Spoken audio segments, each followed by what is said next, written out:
Have a look at that.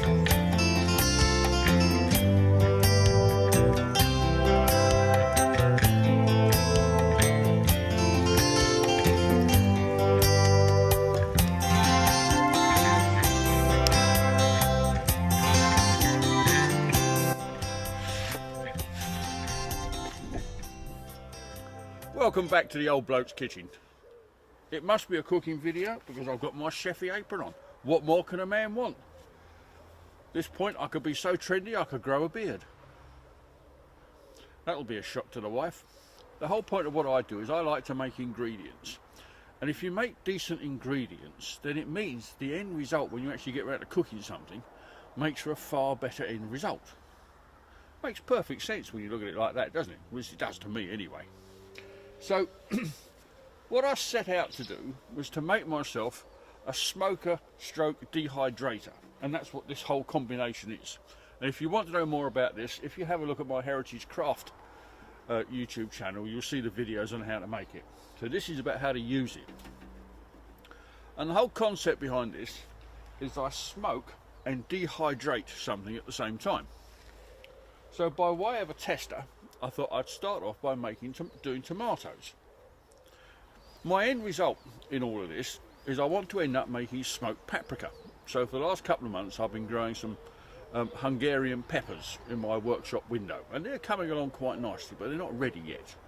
So I needed something in order to test this. So I tried smoking tomatoes, and if you smoke them quite a long way and dehydrate them at the same time, you end up with what I can only describe as smoke dried tomatoes, which in olive oil I must admit are rather nice. However, if you take it a step further and smoke them and dehydrate them so they're absolutely crisp, and then you can then pulverize that into a powder, and you end up with smoke dried tomato powder, which I have to say is a revelation. I would say if you've never tried it, because nobody else has tried it apart from us. I've done a couple of batches now, and I must admit it's probably the finest additive stroke ingredient I've ever made. And it started off purely as an experiment, which just goes to show that some experiments are worth doing. Enough of me waffling on, let's work out how we're going to do it.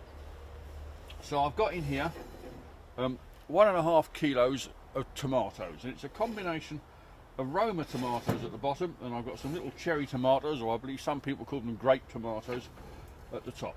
And I've sliced them reasonably thinly, about 6 millimeters thick. Now at the bottom here I've got this smoke cube thing, which in a moment I will light.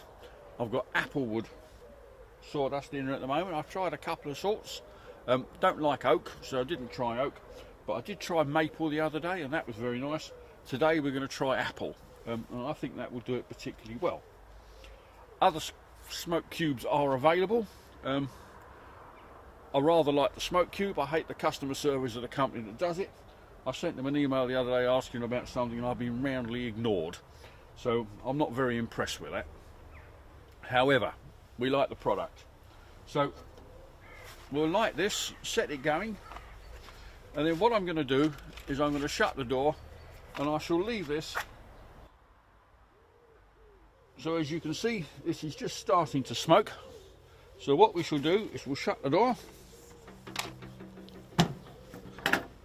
and we'll leave that for about an hour, by which point this inside of this will be thoroughly covered in smoke, and we've got a nice bit of smoky flavour into the start of our tomatoes. Once we got to that point, then we start adding in some heat.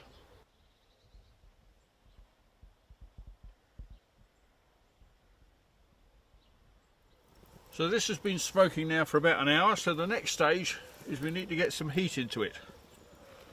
I have this very small pan of charcoal. Now this is commercial charcoal, it's not my charcoal. I've run out of mine. So in order to get this started, I've had to put a bit of lighter fluid on it.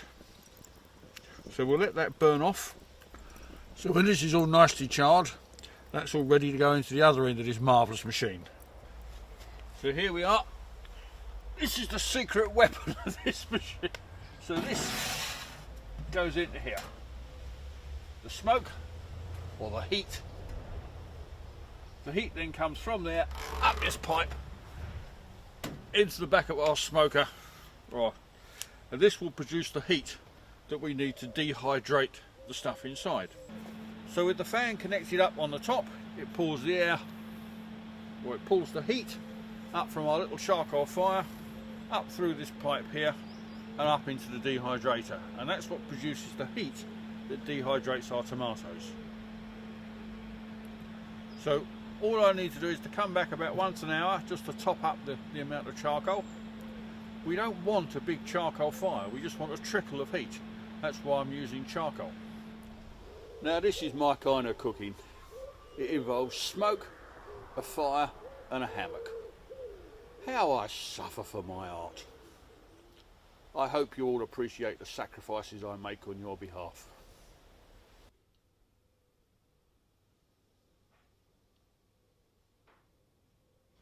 Well, here we are. It's the middle of August in England. It's absolutely pouring with rain, the height of the holiday season, and it's impossible to work in the garden. We're due to have thunderstorms and everything today. So sometimes life conspires against us and we just move into my workshop. Now what we now have is these bits of tomato which they've had about 16 hours in the smoker, so they are thoroughly dehydrated.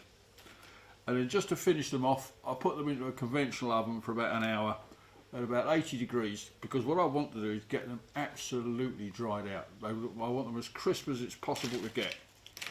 And these are pretty well dried out. So the next stage is to use a coffee grinder. This is one I bought especially for the occasion.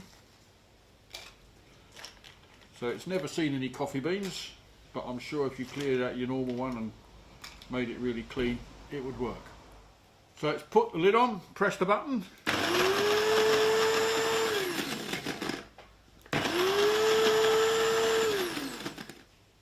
Perfect. That's pretty much what we want.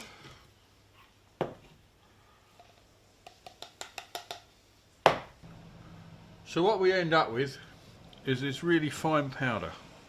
And that is smoked tomato powder. That is so concentrated, it's remarkable. You only need the faintest little touch. But it's a very, very basic ingredient. But as I always say, if you get the basic ingredients right, then you'll get much better food.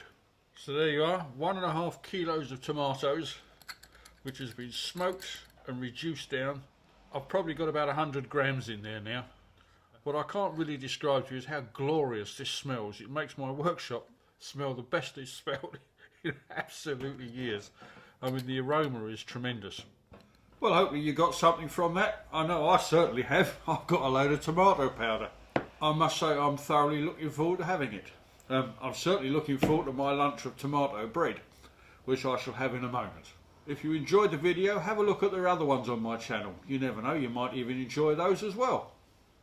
And remember, it always helps me if you press the subscribe button at the end. It does make quite a difference to my life.